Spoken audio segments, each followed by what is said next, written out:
I'm joining us with Ben Coordinator tonight. I got to throw it live. Okay. And TrentoVision.tv. Now, let's get a beacon touch. I got a babysitter too. Let's do it all on the radio. Kenny, hello. We're operating a little differently today on Trento Vision, particularly on the video side. Ladies and gentlemen, we're minus Mark and Mike, for those of you who follow this stuff. But we are still broadcasting a video signal through the magic of an iPhone. It is really amazing what can happen. But all the fancy cutting in and out and the videos and all that stuff ain't getting that today. But we got a couple of Philly boys here for you. They're really smart. And they're smart, and they'll provide the entertainment. And you guys sing by any chance? Or Yeah, I do, actually. Do you? Yeah, where's a good karaoke bar here in South Florida? Someone call in with that information. I need a good place in Fort Lauderdale or Palm Beach tonight. I'm not kidding, actually. I'm not. What is your favorite karaoke thing? It depends on who is there at the bar. It depends. Like, I was at a bar a few weeks ago, and it was a lot of, I don't like the term cougars, but everyone knows what I'm talking about if I say it, and they're great for karaoke. A lot of them are bitter or divorcees, and they're out to have a good time. No, I'm saying this in the best possible way, and it was a tough dilemma because I'm older than I look. I know your audience can't see it, but people think I look younger, but I love the pop music of the 80s. A lot of it also doesn't take that much vocal range. You know, I highly recommend Abracadabra by Steve Miller, Dirk Commissar by After the Fire. And they know the music. You know, usually you go to, like, a bar in the places I like to go. Oh, so they're in their 40s or whatever. On Wednesday or Thursday, you can take for granted that they'll know, you know, everyone knows Eye of the Tiger or whatever. Yeah, but sure. That's too much range, too high a voice for you? Yeah. But you know, you can take advantage of it. I still went with, like, the cheapest, easiest way as of, like, January 2013. You just go with Call Me Maybe by Carly Rae Jepsen, and the whole crowd gets into it. I got to get Gangnam Style down a little bit. But that song and anything by Britney Spears' Toxic works pretty well when a male does it in a low voice. Adam Taxon, our Harvard-educated, Columbia-educated attorney, is a rock and roll karaoke guy. I want you to. And Lady Gaga works really well too. I don't hear any rock and roll in there yet. I want you to blow out. I gotta go. You take over. I gotta go fix the camera. Okay. I don't know what he's talking Someone about. call in with those karaoke songs. And I didn't mention rock and roll. I like some of the songs by Boston and Billy Idol. Does Billy Idol count as rock and roll? Because their voices somewhat in the same key as mine. Yeah, oh yeah. Billy Idol really works pretty well. Yeah. Except for dancing with myself, you have to sort of do a little dance by I had the wrong thing on here. You wouldn't have to be by yourself if you were in a karaoke bar. Yeah, but it would be kind of weird if, like, you were using Dancing with Myself to try to pick up girls who were in the crowd and then start dancing with them. That would be kind of a contradiction. They would flock up to you really quick. I know, but it's still kind of inappropriate for that particular song. Get them to flock to you for another song. That's what Call Me Maybe is for. Oh, okay. You know, maybe Toxic by Britney Spears. So you've really Bad thought Romance. this out. Oh, no, I did not do Call Me Baby. I did Bad Romance by Lady Gaga. And that hooks you up at the beginning. I'm killing time because Tom's fixing the microphone. Because with the everyone knows what that is at the beginning, and people sing along. The less you need to know the words, and then rah. But not only do you. This really feeds into your topic now, doesn't it? Yes, it does. Yeah, delusion, narcissist. Narcissistically. Not too only, old for that. Not only do you sing karaoke, but you do reviews for movies and plays and all that I stuff. don't do movies. I do theater. Just theater. Pretty much. Yeah, it's only. You're an artsy fartsy So you kind have of a guy. gay following too? I don't think I have that much of a gay following, but it's not like. I mean, Not that welcome there's to the anything show. wrong. It's not like that there's anything Well, wrong. no, I with mean, it's the arts. It's not like I encourage that. It's not like it's in my face. A lot of homosexuals basically are in there, and that's fine. It's their job. I only have a problem if someone starts playing, like, you know, in a very gay way, which means they're not getting in the role. They're not a great actor anyhow. Will from Oklahoma, or a really masculine character, Billy Bigelow from Carousel, if someone starts playing that in a really gay way, you know, that's kind of a little off. It was interesting. I saw Anne Frank recently, and the guy was so flamboyant playing Mr. Dussel's, the sort of fifth wheel or whatever wheel in the apartment, the guy who didn't really fit in that they let in at the end, the Holocaust survivor, and he was just really gay. But I thought about it, I'm like, well, he was kind of an outsider, and he didn't really fit in, so there really wasn't a problem with it, because maybe that's the way he really was. I don't know. It seemed a little strange, but then it kind of made sense. Who knows? About a little over a year ago, I decided to get a ticket as opposed to wait in line. It was summertime, I think. And when I got off the little boat and walked down the street and got to the building, the line went from there all the way around the block about 3 times. But if you had a ticket, you go right to the little will call thing and just walk right in. So I walked in and probably took about 2 hours. And some of the, clearly, 2 of the most emotional and historic and powerful hours of my life, walking through Anne Frank's house in Amsterdam. Has anybody done that here? No, I've been to Amsterdam twice, but I don't think I've ever done that. Because the line is always, particularly when it's warm, the line is long. But when you go in, and I mean everything, they're playing little videos, all this, and it is amazing. It is an amazing experience for anybody. I happen to be an evangelical Christian, and going through that whole thing and seeing what took place, and looking out the window, seeing where the German troops were, and the creaking of the floor, and where the storage place was downstairs. So you saw that play where? In Philly? It was in Philadelphia. It was, who did that production? I'm blanking on the name. It's everybody must get to the Anne Frank house if you can. in Philly. Frank Hoos. I should have had that second coffee today. It's a good group. Yeah, right. They do a lot of Organic things. gold. I offered. Yeah. I offered. Well, I don't know if they're listening right now, but I should know that I really need another cup of Now, coffee. Let me actually say something Sure. about, people are like, oh, you're enthusiastic about theater, classical music, but it really ties into what you do. I happen to, I guess there are some Jews who would spend all their time doing Jewish stuff. I happen to really like Western civilization. And you know what? When, often I'll hear a song and say, if Islam takes over, this is over. And it is consistent with that because people want to destroy Western civilization, and that is a big part of it. And, and people often You made that point yesterday. Yeah, I like culture. I like intelligent culture. I like beautiful things, and I find that Western civilization is largely great. I mean, it's deteriorated, no doubt, but it's provided quite a few masterpieces. And, one other thing, I always get peeved when people say, aren't you into theater? Isn't that kind of a gay thing? And I say, no, I'm actually part of the subgroup that has contributed more to theater than any other subgroup in this country, being a Jewish male. So, that's always my answer there. Straight Jewish male. Hey, what? A straight Jewish straight male Jewish, has right. contributed more to theater than any other. Were you going to say something, Paul? No. Oh, okay. You said yesterday, because we normally deal with some very heavy subjects in here, but we make jihad fun. And what was your comment about that's why we do this stuff? I mean, you've got to fight to enjoy life for Western civilization, where you can laugh, you can have enjoyment, and even when you're fighting these serious battles, and we get into some very serious Well, stuff. I think I can't remember if it was a caller or who was with What the us content? yesterday. Peter. Peter was with us yesterday. But it's very important. Yeah, and somebody said something like, "Well, that's no laughing matter," or whatever it is. And I said, "You know what? If you don't Yeah, it is a laughing If you don't matter. What are laugh, we if you doing? don't laugh, you cry. I mean, that's how it is. No. Why are we doing what we're doing? We're doing what we're doing because we want to preserve a way of life for ourselves, for the next generation, and the generation after that, if we fail to make it, to do it for ourselves. But we have a life that we want to live, that we're not willing to give up.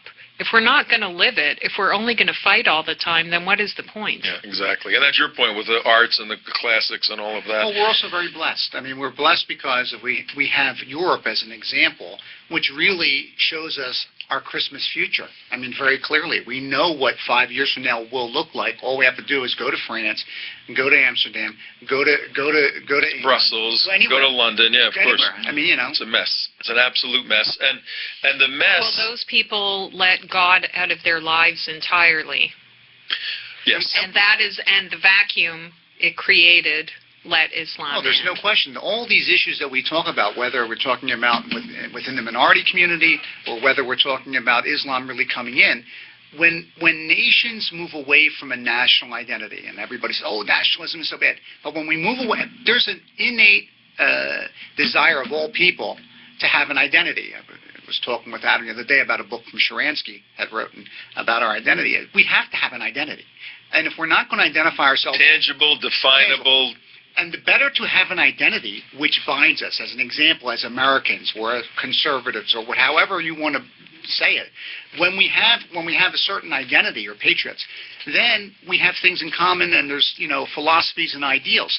When there's a void of that, people's thirst and desire for identity comes in, and any strong ideological system has a chance to take over, which is exactly how it happened. Well, yeah, that philosophical base or religious base has to be eroded, and in order for something else to come on it, we're going to touch on a subject of that in a second. But the threat of Sharia Islam or all these modifiers, militant Islam, political Islam, the threat is really the ideology of Sharia, which is the infused religious component of it. So the enemy that the West is fighting is basing its whole purpose on its religious call, its religious functioning, its religious attack. And on this side of the equation, we're dissipating that. I mean, the Jewish community, we had a rabbi in here the other day, and he's saying, most Jews are not religious, and many of them are atheists. Christian community, a lot of people are just blowing off a real vital belief in God. And it's just perfect pickings for the Islamic world. Well, one of the problems in Judaism is identifiably when you become a Jew, what is being Jewish, is that it's a birthright religion, as we talked about earlier. So simply being born a Jew, technically you go out into the community, you go out into the street, and somebody says, hey, what are you? Oh, I'm Jewish. So even if you've renounced God your whole life, if you've never attended a service, you're still considered Jewish because it both serves as a race and a religion. Whereas if you're a Christian and you would never consider someone would never say, hey, I'm a Christian if they don't fundamentally believe in God. Yeah, that's just because we because had they're last a conversation 2 days ago. 2 days ago. Yeah, Yeah. this was the. This is some of the stuff we talked about. No, this is good because so that's the problem. It reinforces. And that's where the identity should be. Look, when we talk about actual people, look, for instance, I'm probably have more social friends that are evangelical Christians than any other group because politically we agree the most. Yep. Well, and probably spiritually in a way too. In many respects. Absolutely. Unfortunately. Because they have a thirst for, first of all, they have a thirst for knowledge about their religion. They have a compassion for Jews. But they have a love for God too. Well, they love for God also. Even if we look in our religious doctrines, they've already agreed that it's divine, spiritually divine or divine, our Old Testament. They being the Christians, evangelical Yeah, we're not arguing about the theocratic theology. There's no... We argue over Jesus Christ. We can argue whether the Messiah came. No. You always simplify that, but no. No, but that is really... There's really two or three main points. There's a lot more. We're talking about did the Messiah come or didn't come, and we're talking about faith and works. That's a good point. Is our deeds going to get us into heaven? Is it something that we're doing? Is our behavior ultimately accountable? Or is faith alone good enough? And even within Christianity and Catholics... Is choosing good enough? Is being part of the chosen people good enough? Yeah, but what were Jews chosen for? Jews were chosen. I mean, let's if we talk about chosenness, chosen is we were chosen to bring the Torah to the world. Statistically, we failed in that. I mean, Jews are 16 million people. Next. Well, I think we were chosen for a little bit more than to show up 10 minutes before the end of services and eat cholent and various other goodies and see and interact socially with our friends for more than a half hour. And yeah, I'm mocking the synagogue I usually go to, but so what? They know I'll do that. And by the way, I just want to mention two other things. The theater that showed a great rendition of The Diary of Anne Frank, and I have a review if you Google my name, Adam Taxon and Anne Frank. Taxon, T-A-X-I-N. Is Egopo Theater Company, and that's EGOPO.org. I think in 2 months they'll have something related to Harry Houdini at play. And also I forgot to mention another group I do work for, besides the Daily Beck, is Jews for the Preservation of Firearms Ownership. And that Facebook page has been growing really quickly, and I encourage you to join it. Jews for the... what is it? Jews for the Preservation of Firearms Ownership. Oh, it's a real group. You can't own any guns in Philadelphia. Well, it's a national group. Yes, you It's can. an international group. You can own a gun in Philadelphia and Of course not you be can. dragged away to some... You can own a gun in It's not Philadelphia? New York. Can you carry Andrew a gun? Cuomo's not You mayor. carry with a permit. Oh, that's right. You can get Concealed concealed carry permit. They allow you to in Just Philadelphia. no open carry without a permit. Oh, It's not Arizona or Alaska or Wyoming or Vermont, That's believe it or right, not. yeah, But yeah. it's, Oddly enough, I live in the city, but I also have a farm outside of the city, and it's funny. I had a person visit me. My wife is from Russia, so a cousin came to visit, and was surprised. TVs, DVDs, all the equipment that you have in a house. That's only really a weekend house.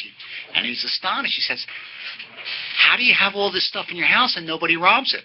I said, "There's about 100 million guns in the U.S. Yeah, Nobody knows which house has them." exactly. Except in Except in Connecticut New now. York. Yeah, New York. I said, you got a 1 in 3 chance of getting your head blown off to rob a house out here. Right. I said, that's why nobody steals. In the city, Nice, yeah. that's where Right. they get robbed all the time. And I've seen, I saw an interesting YouTube video a few weeks ago about the situation in rural England.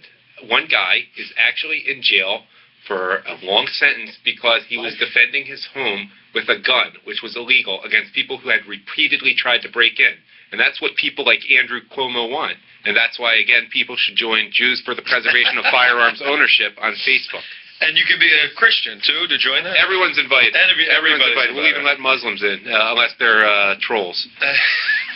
And you also, besides running all these different organizations, before we get into this, I want to get into the Beck thing. You're also an expert on sports trivia. I wouldn't say I'm an expert on sports trivia. I follow pro baseball and Major League Baseball and pro football fairly enthusiastically, but I wouldn't say I'm an all-around Okay, expert. because we have an expert in the house. I think the Seahawks are going to shock the world if the world is even capable of being shocked over the next week. I think people are onto them. They're going to win by 30 points over Atlanta this week in Atlanta, and we're at the verge of a team that's going to be a dynasty like the New England Patriots. Why do you think that? You want an honest answer? Yeah. I love Pete Carroll as coach. He, you just look at this guy. You can sometimes size up people's faces. USC did an amazing job. He, he wasn't that great a coach for New England or the New York Jets, but I see a winner. I see a guy whose players will do everything, and we've had the opposite of that in Philadelphia under Andy Reid and a bad ownership. And their quarterback is such a winner that they signed the biggest free agent quarterback in the offseason, Matt Flynn, who did great for Green Bay as a backup. And this guy, Russell Wilson, is has a chip on his shoulder. He's a great guy, but he was told he's only at best a third-round pick because he's 5'10". And everything I've heard about him is people love him in a way that they love playing for Joe Montana. You could say Dan Marino was a winner, but he never won the Super Bowl. But It was really a lot of technical skills. Peyton Manning's great, but it's a lot of his cerebral things and just the technical aspect. The guy just has it in a way I have not seen any quarterback. And they have a great defense. And Marshawn Lynch is a beast at running back there. And I can't think of another team in history, maybe the '85 Bears, that dominated the last 6 weeks of a season the way the Seahawks did. Their margin of victory over 3 games, one of which was against a good team, Arizona was having a bad year, was bigger than any team in a 3-game period since, I think, 1930, and they crushed the 49ers, who were many considered the best team in football. I think they're going all the way. Kenny, what do you think? He's jumping up here. He's listening to everything. Go Seahawks. And then the Eagles are going to hire their defensive History coordinator. in road games, not likely.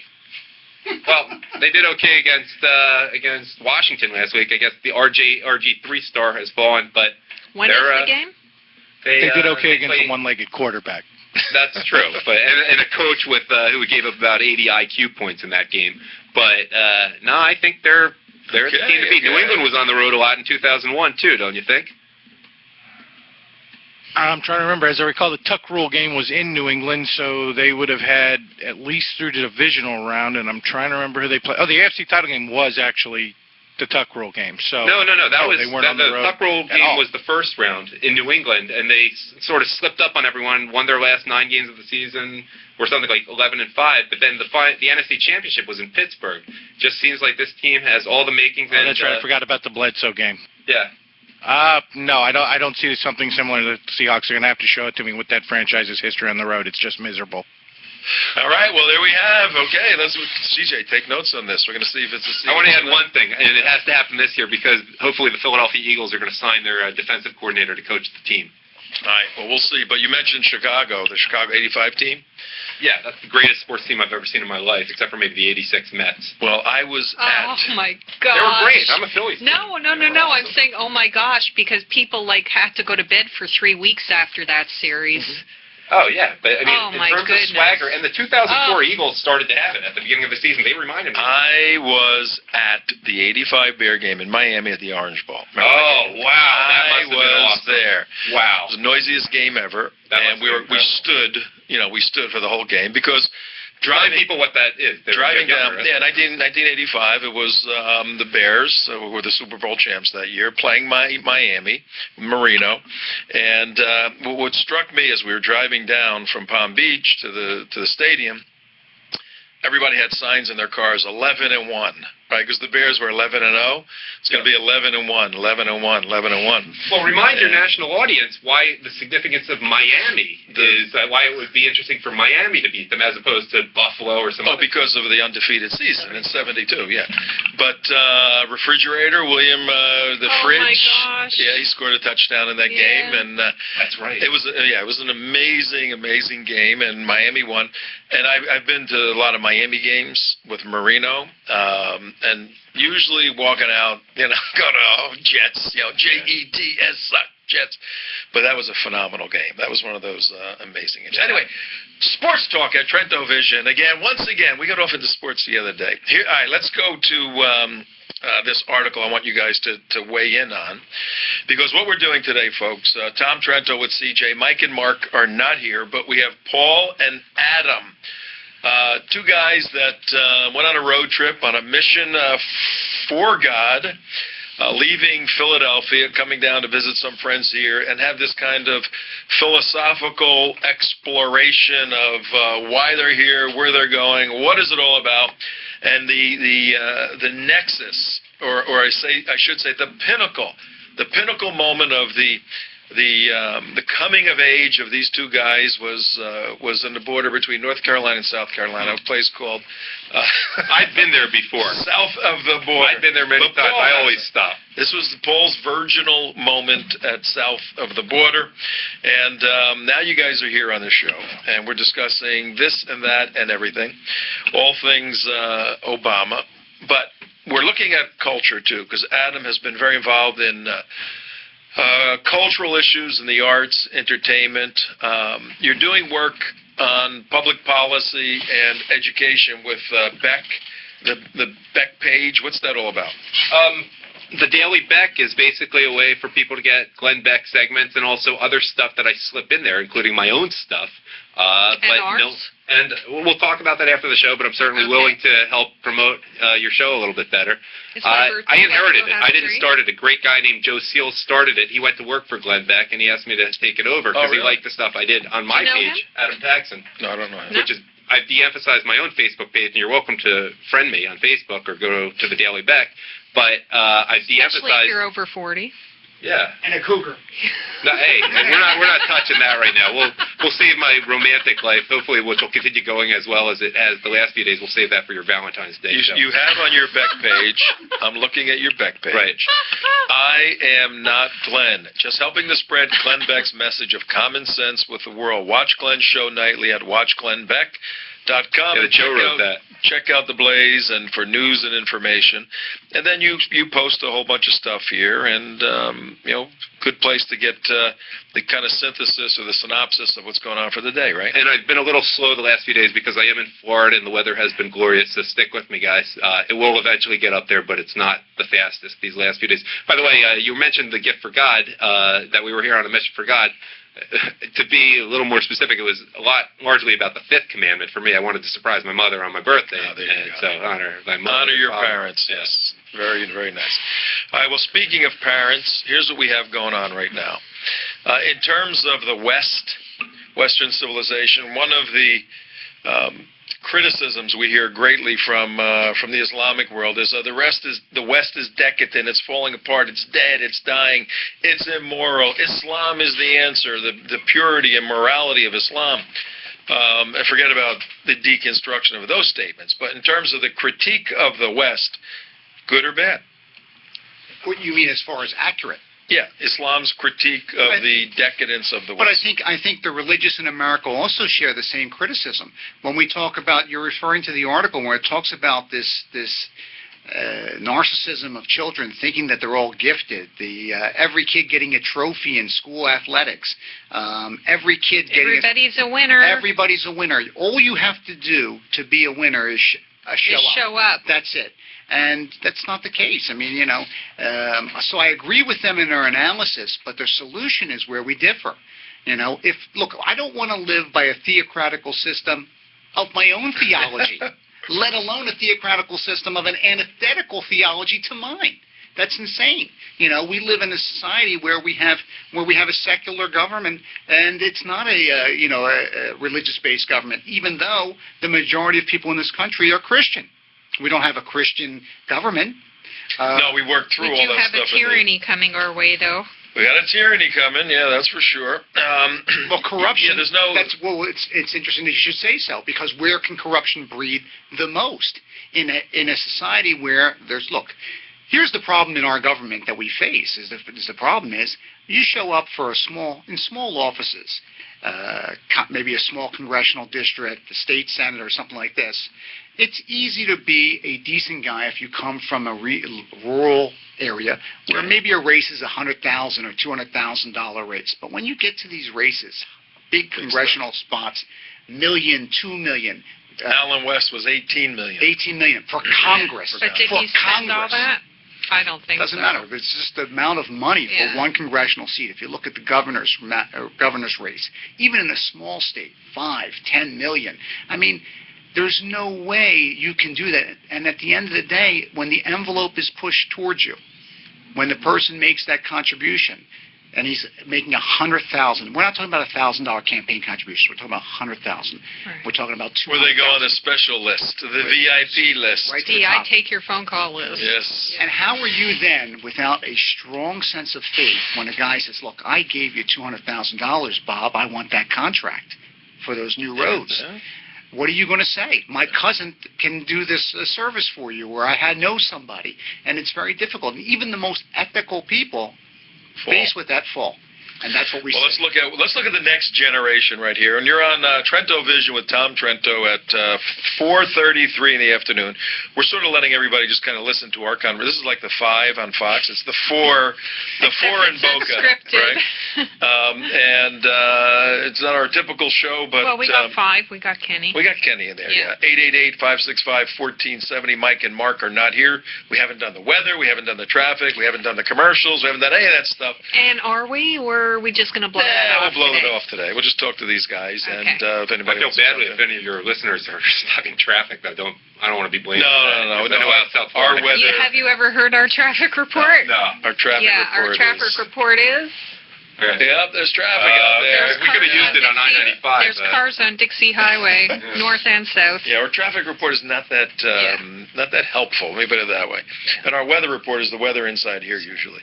Yeah, you need to be gifted these days to excel in our educational system. Oh man! I mean, I'm a father of 3, right? So I have. It's like the young pioneers. I have a daughter 16, I have a daughter 12, and a daughter 6. I mean, this is just brutal out here in these schools.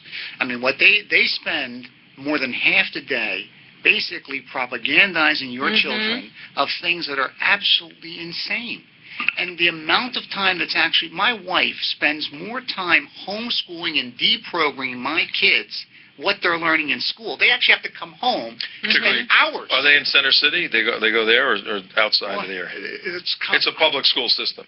My one daughter's homeschooled. My other daughter is in a charter school, and one daughter is in a private school. So I have exposure to all vehicles. All right, listen to this. What we're looking at is the building of the foundation of those guys to whom we're handing the baton, okay? Keith Abloh wrote this he's a psychologist, he's on Fox quite a bit. He said that this new study has been released for over the past 47 years. This year they did it again, 9 million young adults, high school, college kids primarily. It reveals that college students are more likely than ever to call themselves gifted and driven to succeed. Oh yes, I'm driven to succeed, I'm gifted, though their test scores and time spent studying are decreasing. Well, a psychologist, Jean Twige, says, I want you guys to comment on this.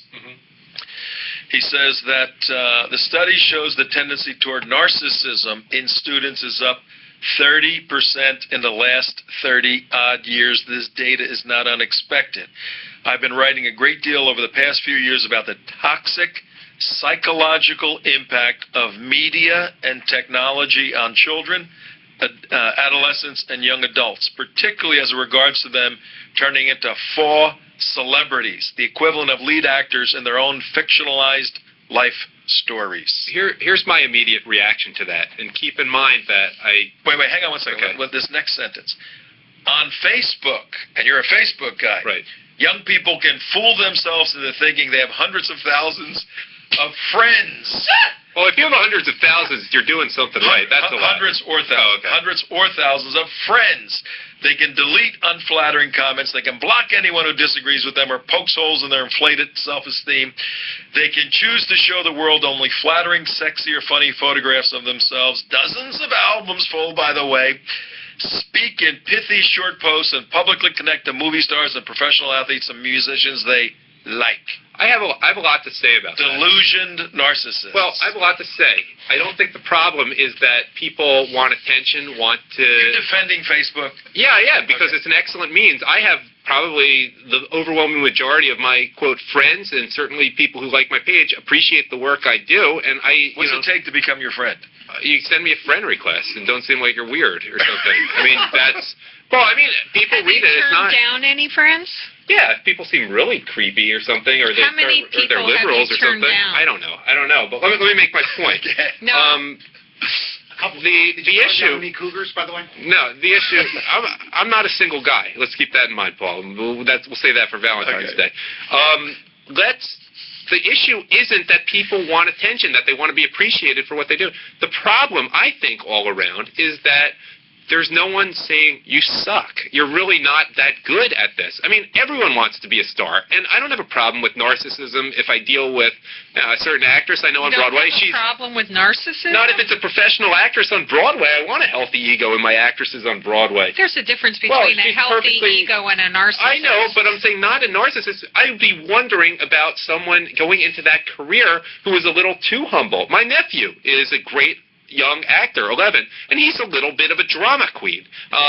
He's dramatic. I mean, not necessarily a narcissist, but if you're a writer, if you're a performer... Let's define we're I don't know what Let's definition you're using. What I mean, would you not use? psychological, but I don't think the article you mentioned is using... I think people simply want people to see their writing on Facebook. I think they mean it in the true psychological sense. But if they're not... In If the all they're Barack doing... Obama psychological Well, if all they're sense. doing is posting pictures of themselves on Facebook or writing something and hoping their friends read it, I don't think that's narcissistic. That's simply having interactions with people. I think if someone's a psychopath about it, that's different. But if you're actually doing good stuff... we're talking about a whole culture that is completely divorced from Let reality. me throw out a definition. Thank you. Okay, it's 39 minutes past 4 o'clock on the Narcissism Hour here on Trento Vision. We're looking into a narcissistic personality disorder, and we're looking at an article that was recently written where Dr. Keith Abloh basically says that this next generation is becoming delusional narcissists. Here's the definition of narcissistic personality disorder. It's a personality disorder in which the individual is described as being excessively preoccupied with issues of personal adequacy, power, prestige, and vanity. This condition affects 1% of the population. And then it goes on to other stuff. So preoccupation with personal adequacy, power, prestige, and vanity. Yeah, Does that help? I think, look, I probably at one point in time, probably in the same age group, would have been diagnosed as a narcissistic person. The problem is there's probably certain things about having focus on those issues that can be very good. But the problem is that how destructive in nature it is. If we think that we're the center of the universe, which is part of the narrative that we hear coming out of the mainstream media, you really need to be, you need to focus, do you. You hear the kids saying, I got to do me. is a very common thing. I got to do me. No, I haven't heard that. What You is haven't heard that? No. Oh, that's. Oh yeah, I'm doing me. You do you, I do me. Oh, okay. You do you, I do me. I mean, it's all about, so we're talking about this selfish and self-centered Right. mentality. And the problem is, if we look at addictions, or we look at all the kind of self-destructive behaviors that happen in society, whether it be your drinking, your bulimia, your drug and alcohol, buzzing? Who's what? Somebody's. they all come from that sort of. Is that over there? Sorry about that. Oh, no, that's okay. They all come from this sort of same mentality, and again, it's devastating to a society as a whole. Because if you're thinking only about yourself, I mean, look, we started out this conversation and we talked about a mission from God, right? What's the central theme of Judeo-Christianity? It's the absence of self-centeredness. It's selflessness, right? Doing for other people. We're not teaching that in any of our schools. There's no religion. There's no ethics, religion, or principles like that. So children are growing up thinking, I am the Almighty. I'm the most important thing in this. I'm the star of this Absolutely. opera. Well, let's continue with the article. Using Twitter. So now what the doctor's doing is he's taking the social media components and basically saying there's a deadly dark side to them. Using Twitter, young people can pretend they are worth following as though they have real life fans, when all that is really happening is the mutual fawning of false love and false fame. Using computer games, our sons and daughters can pretend they're Olympians, Formula One divers, rock stars, or sharpshooters. And while they can turn off their Wii or Xbox machines, remember they are really in dens and playrooms on side streets and in triple-deckers around America. That is after their hearts have raced and their heads have swelled with false pride for being something they are not.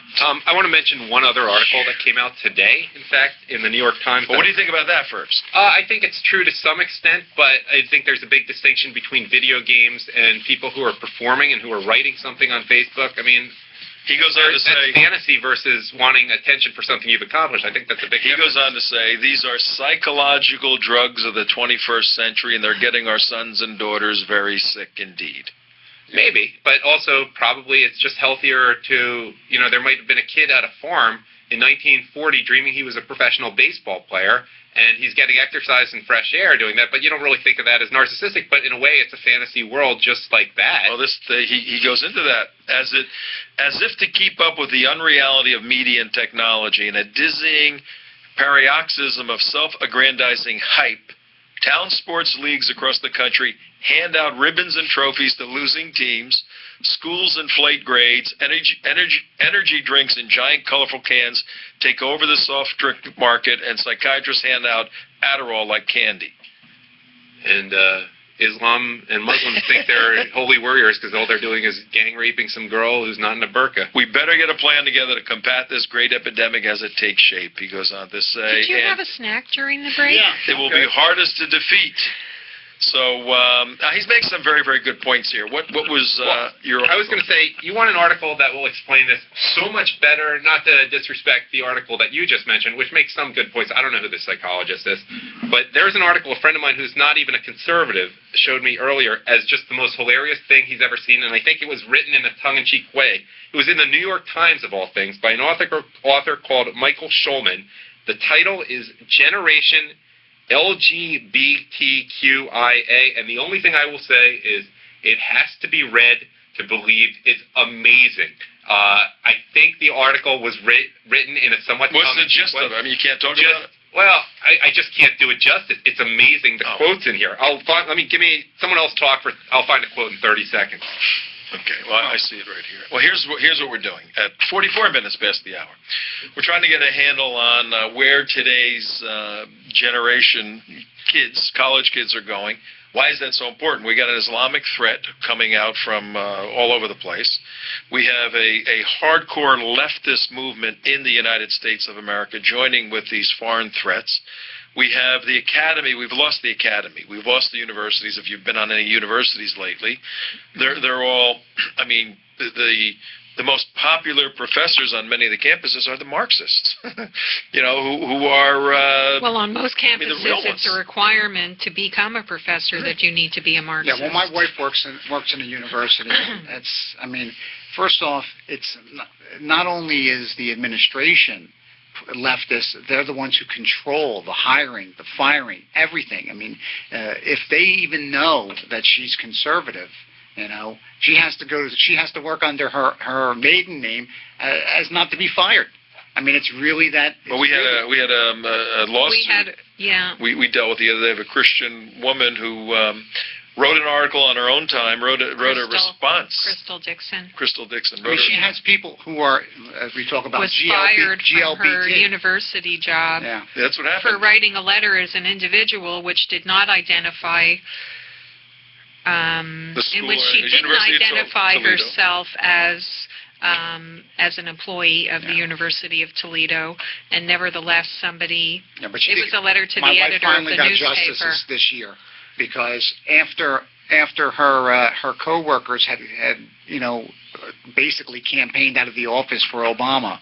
Right, exactly. They found out that they had reduced many of their hours to under 40 hours, so they became part-timers, not to have to pay the penalty for the Obamacare. Yeah, that was a real shock. So when the guy came to complain to her, a guy in a same-sex relationship came to complain to her about it, she said, well, that's the candidate you endorsed. Did you check any of his policies out before you supported him? Ooh, she said that to somebody? Yeah, my wife's very, demure. She's not the kind of person that would say that. But that went right over the person's head. They couldn't compute what that meant. Yeah. Did you check out? But Adam has something for us. What do you have? Okay, well, we were talking about narcissism in this article in the New York Times, which, do you have the name up there still? I scrolled lower on my iPod. iPhone. Oh, no, different one there. There it is. The guy who wrote it, you mean? Yeah, what's the name of it, just for your audience? Okay. It is Generation LGBTQIA, University of Pennsylvania freshman Michael Schulman. Okay, and it's written in a way that, I don't know, hopefully he was being tongue-in-cheek, but you want narcissism in the context of just degenerate freaks who probably think they're better than the rest of you because they're at an Ivy League school, because it's largely about Penn students, though. There's something about University of Missouri at Kansas City. But, I mean, it's amazing. We're talking about narcissism that these people seem to want to have for being different. It's almost like they want to be different in some way, so they make themselves sexually deviant and just bizarre in the most bizarre way. And this article is just one narcissistic quote in a way that goes well beyond an actress wanting you to see her show. I mean, here's a quote in here, and this is not doing justice because in the totality, it really has to be read to be believed. While I didn't know that I liked girls, I didn't know that I was one, Britt said. Sometimes she would leave the house in a dress and feel uncomfortable, as if she were wearing a Halloween costume. Other days she felt fine. She wasn't trapped in the wrong body, as the cliche has it. She just didn't know what body she wanted. When Kate told her about the term bigender, it clicked instantly. I knew what it was before I knew what it was, Britt says. And then the article goes on to talk about how certain terms are insufficient, how what was once LGBT now has like 12 different letters that are part of the acronym or whatever. And it's just amazing how much attention these people want and the like little pseudo issues they're coming. And I just can't imagine what someone in Saudi Arabia is thinking reading this. Well, I think one thing you'll find in common with all these people, if you looked for a common denominator, you would find that they're all still being supported by their parents and they probably don't have jobs. Well, they're college students. I mean, they don't. Yeah. They don't. A lot of people used to have to work while they were in college. Yeah. Okay. All right, so how do we fix all this stuff? Because, I'm reading some of this stuff now. How do we fix this? How do we save Western civilization? Yeah, first off, the article that you originally quoted, was really talking about more of a symptom than as far as the underlying illness, because what it was saying is that this technology that we have, the video games, the Facebook, the social networkings, cause and effect. The real cause isn't the fact that this is just exacerbating the problem. The underlying problem is society. What is the society ill? The society ill is that we've moved so far away from religious, spiritual, however you want to define it, underpinnings, that everybody's running on their own sort of self-will. The most bizarre biggest freak show that you could possibly be now gets you some level of recognition. Yep. No, it gets you approval, No, well- and everybody else is in the wrong. If they not only Yeah, but do not they just- have not only do they have to approve it, but they have to applaud it. And under Obama, And if not only they do they have to applaud don't, it, they they're have to fund it. racists, they're Correct. bigots, they're something phobes. Well, this is one of the biggest problems that we had starting back when we switched off the welfare rolls, where everybody that was collecting welfare found the magical cure was now they were bipolar. So what we found was, gee, if you don't want to work and you're lazy, just say that you're mentally ill. And, we've got this society where we've got so many people that have been raised to prominence. I'm not talking about functioning in society, raised to prominence, elevated in society, that 30, 40 years ago would be institutionalized. Okay? Well, what we've done in the last 30 to 40 years is a deliberate defining down of what is deviant. And All right, but how do we fix this? Well, Give me a cure. I think that look, Tom, if you don't really want to know my real solution, www.bejewish.org. well, that's one solution. What happened if we look at World War II? I don't think the Brits were going to really do much in World War II until they were attacked. Churchill all of a sudden grew a spine when the bombs were landing. You're talking about this whole Islamicization of America. Look, sadly, we're going to at some point, and I don't want to invite it, but we need another 9/11. I mean, if it doesn't happen, people don't see the threat unless the threat is immediately on their face. When there's body bags and casualties, that's when people recognize it. How come the first 9/11 didn't do it? Because I think that Bush did too good a job. Because we went to war and it was too easy for us. We never had to feel like we were at war. There was nothing expected of us. When we looked for leadership as a country, if you think about it, what happened that Christmas right after 9/11? The economic recovery was so fast What and so happened quick at Christmas? that nobody felt it. Did we have to make a sacrifice, or were we told by our government, by our president, if you really want to do something good for this country, go shopping? Absolutely. Okay? When you're told to go shopping when you're fighting a two-front war, where do you go from there? I got to add one thing. The media knew what it was doing. They knew they couldn't get their agenda in the first few days, but they slowly slipped in these attacks. What was the biggest problem in the days after 9/11? Potential Islamophobic violence. And That's right. How much did we hear about some Sikh? The worst thing, MTV was in on it. It was, God forbid, the message was, don't say anything bad about Islam. The message Bush was part of that, too. I'm a and the Republican, message but Bush was part of that. the message was right away that we ourselves did something to bring it on. Yeah, but I mean, I don't, not to get into conspiracy theory or anything like that, but we have to understand that the fundamental crust of this is you got to follow the money. And in all pragmatic, who's producing the oil that we consume in this country? It's all coming from Arab states. And at some point, you look at the Republican Party has a relationship through Carlyle with Saudi Arabia, and Democrats have a fundamental relationship with Iran. So it's either you're either rooting for the Mets or the Giants at some point, but both teams are coming out of New York. It's sad.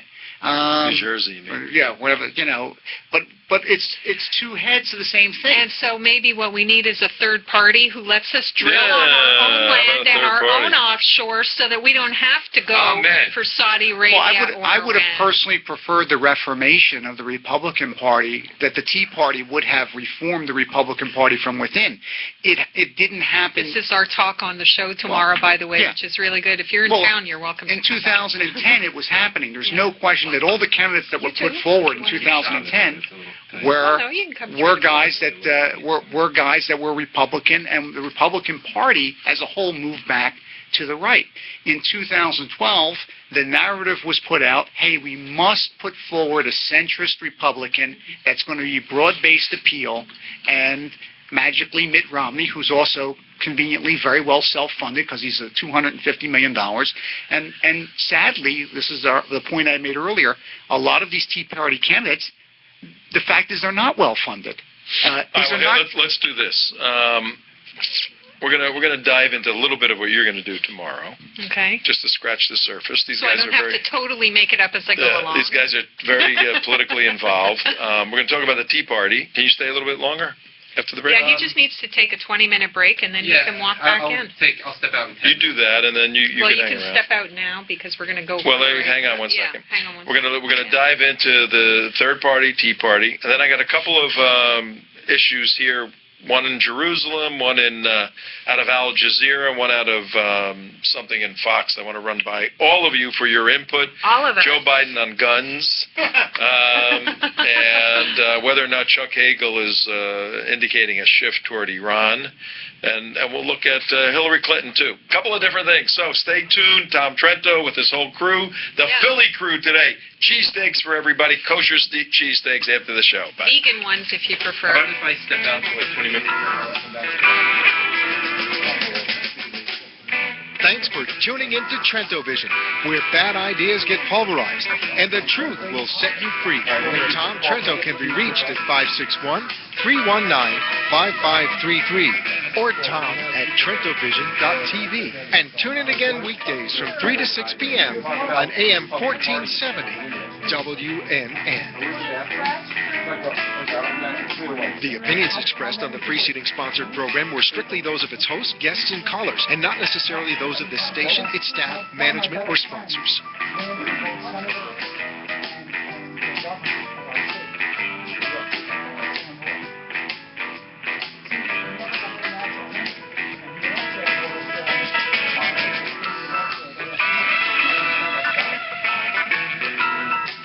Did you work with them? Did you work with AFP?